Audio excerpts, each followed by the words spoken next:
नमस्कार, आप देख रहे हैं व्यू न्यूज पावर्ड बाय विनय उजाला। आइए नजर डालते हैं 8 मार्च 2026 की प्रमुख खबरों पर। यूक्रेन में रूसी मिसाइल का कहर, रिहायशी इमारत तबाह, 7 की मौत। जेलेंस्की ने सख्त कार्रवाई की उठाई मांग। अमेरिका ने एआई कंपनियों के लिए नए नियम बनाए, सरकार को देना होगा किसी भी वैध उपयोग का अधिकार। लेबनान में इजरायली हवाई हमलों में 16 की मौत, 35 घायल, भयानक धमाके में दहला तेहरान। पाकिस्तान के बलूचिस्तान में सेना की कार्रवाई, 15 ढेर। केन्या की राजधानी नैरोबी में भारी बारिश का कहर, 8 की मौत। 19 मार्च को राम नाम मंदिर की स्थापना करेंगी राष्ट्रपति। समारोह में 5000 से अधिक मेहमान होंगे शामिल। जो देश का नागरिक नहीं उसे बाहर करेंगे, घुसपैठियों को लेकर अमित शाह का राहुल गांधी पर हमला। हरियाणा के जिंद की फैक्ट्री में लगी आग, 4 महिलाओं की मौत, 17 मजदूर झुलसे। गुजरात के गांधीनगर में नगर निगम की 2 महिलाएं कर्मचारी नहर में कूदी, मौत। बजट सत्र का दूसरा चरण 9 मार्च से पहले दिन ही आएगा। लोकसभा स्पीकर को हटाने का प्रस्ताव। 26 वर्ष बाद इस बार फिर अदा हो सकती है 2 अलविदा की नमाज। रमजान में पढ़ सकते हैं 5 जुमा। राम रहीम पत्रकार छत्रपति हत्याकांड में बरी, हाई कोर्ट ने दिया फैसला। 7 साल पहले उम्र कैद हुई थी, 3 अन्य की सजा बरकरार। मार्च की शुरुआत में ही तपने लगा एमपी, पारा 38 डिग्री पार, दोपहर में धूप से बचने की सलाह। भोपाल में युवक का अपहरण कर बेरहमी से पीटा, अस्पताल में छोड़कर भागे बदमाश। भोपाल में युवक ने मां की साड़ी से लगाई फांसी, सुसाइड नोट में प्रेमिका पर धोखा और धमकी का आरोप। भोपाल के भदभदा प्लांट में निगम की गाड़ी की टक्कर से ड्राइवर घायल, प्राइवेट लाइसेंस पर चला रहा था वाहन। जबलपुर में जादू टोना के शक में बुजुर्ग की हत्या, कुल्हाड़ी से सिर धड़ से अलग, 2 आरोपी गिरफ्तार। ग्वालियर में रामलीला कलाकार से हनी ट्रैप कर गहने ठगे, कांग्रेस नेत्री समेत 4 गिरफ्तार। इंदौर के पंचकुला मुक्ति धाम में लापरवाही, टोकन गड़बड़ी से बदली अस्थियां, 3 घंटे बाद परिवार को सौंपी गईं। इंदौर के लवकुश चौराहे डबल डेकर ब्रिज प्रोजेक्ट में देरी, लॉन्चिंग 15 मार्च को होगी। भोपाल में गौमांस मामले को लेकर सियासत तेज हो गई है। भाजपा विधायक रामेश्वर शर्मा के बयान पर कांग्रेस प्रवक्ता भूपेंद्र गुप्ता ने एफआईआर दर्ज में देरी और सैंपल खराब होने को लेकर सरकार पर सवाल उठाए।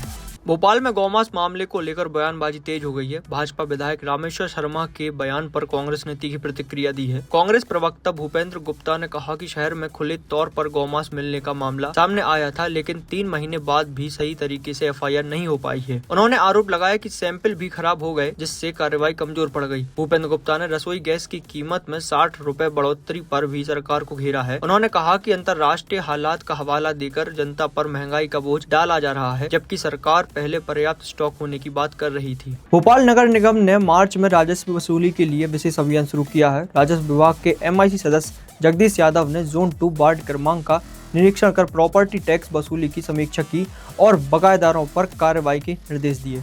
भोपाल नगर निगम मार्च महीने में राजस्व वसूली को लेकर विशेष अभियान चला रहा है। इसी के तहत नगर निगम के राजस्व विभाग के एमआईसी मेंबर जगदीश यादव ने जोन 2 के वार्ड क्रमांक 21 के वार्ड कार्यालय का औचक निरीक्षण किया। इस दौरान उन्होंने वार्ड प्रभारी और जोनल अधिकारियों से प्रॉपर्टी टैक्स वसूली की जानकारी ली। जगदीश यादव ने बताया, पुराने भोपाल क्षेत्र में पहले राजस्व वसूली काफी कम होती थी और कई लोग प्रॉपर्टी टैक्स आईडी भी नहीं बनवाते थे। अब निगम लगातार अभियान चला रहा है। 2 दुकानों पर कुर्की की कार्रवाई के बाद एक बड़े बकायेदार ने खुद आकर अपना प्रॉपर्टी टैक्स जमा कर दिया।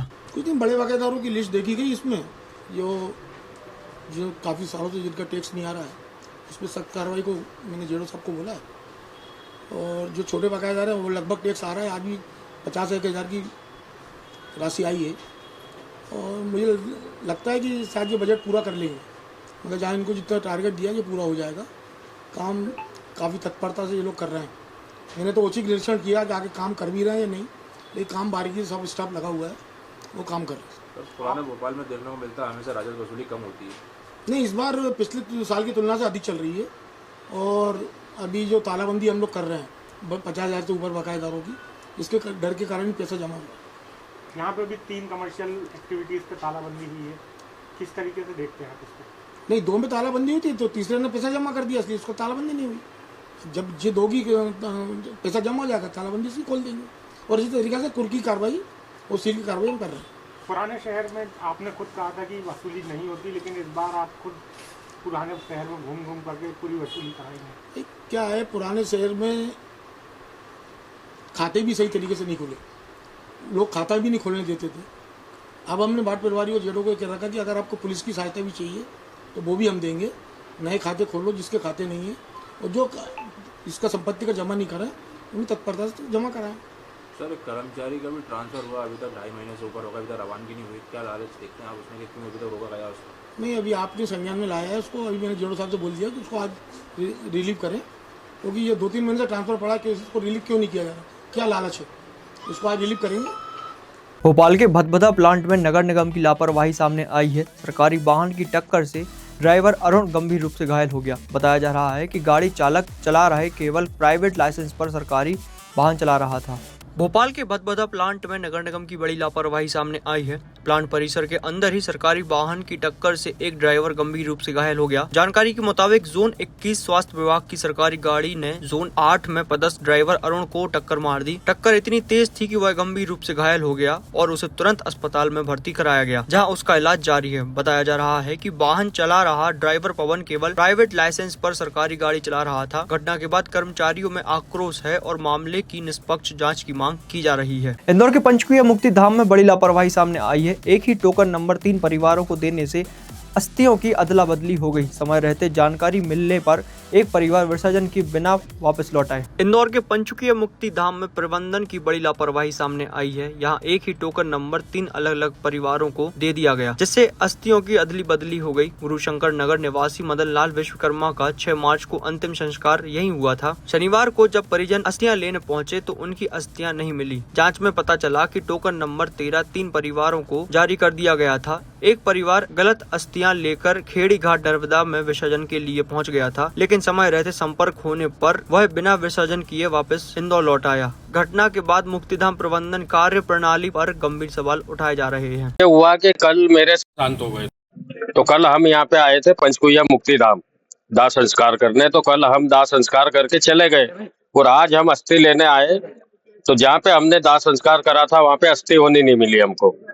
तो हमने जो यहाँ पे कर्मचारी था उससे बातचीत करी तो बोले भैया वो तो ले गए, वो ले गए, बोले टोकन दिखाओ तुम्हारा। हमने हमारा 13 नंबर टोकन जो हमको याद था उसके पीछे लाल निशान भी लगे हुए थे, वही वाला टोकन हमने, ये वाला टोकन 13 नंबर का उसको दिखाया, तो उसने हमको दूसरा 13 नंबर दिखाया, बोले ये टोकन देके ले गए। बोले तो ले कैसे गए? और जब वहाँ ऑफिस पे जहाँ पे पर्ची कटी थी वहां पे गए तो वहां पे 13 नंबर के 3 टोकन मिल रहे हैं। अब जो हमारी वो ले गए उनको वापस जांच पड़ताल करी वहां पे बुक के अंदर, फिर उनको फोन वगैरह लगाए, तो जब तक वो वहां पे खेड़ी घाट चले गए। अब वो वापस आ रहे हैं और हम सुबह से यहाँ परेशान हो रहे हैं। उनकी जो अस्थियां थी वो यहीं पे रखी हैं? उनकी अस्थि भी उनने निकाल के रख दी यहीं पे, और जो फूल वगैरह रहते हैं वो लेके चले गए। ठीक है, तो अब वो आ रहे हैं।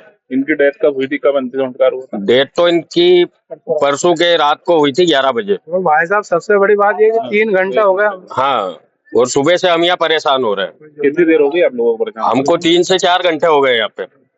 तो वो लोग कौन है जिनसे बात हुई है आपकी? वो लोग अब हम भी नहीं जानते वो कौन है। अब वो आ रहे हैं, हम उनसे मिलेंगे, जब पता चलेगा कौन है वो। आपका नाम? इंदौर के चंदन नगर इलाके में अवैध वसूली और मारपीट करने वाले 2 आरोपियों को पुलिस ने गिरफ्तार किया है। आरोपियों के पास से धारदार चाकू बरामद हुआ और कार्रवाई के बाद पुलिस ने उनका इलाके में जुलूस निकाला। इंदौर के चंदन नगर इलाके में अवैध वसूली और मारपीट करने वाले 2 आरोपियों को पुलिस ने गिरफ्तार किया है। आरोपियों की पहचान साजिद और उसके साथी के रूप में हुई है, जो लोगों को धमका कर जबरन पैसा वसूली कर रहे थे। शिकायत मिलने के बाद पुलिस ने दबिश देकर दोनों को पकड़ा और उनके पास से धारदार चाकू भी बरामद किया। गिरफ्तारी के बाद पुलिस ने आरोपियों का इलाके में जुलूस निकालकर साफ संदेश दिया कि गुंडागिर्दी बिल्कुल बर्दाश्त नहीं की जाएगी।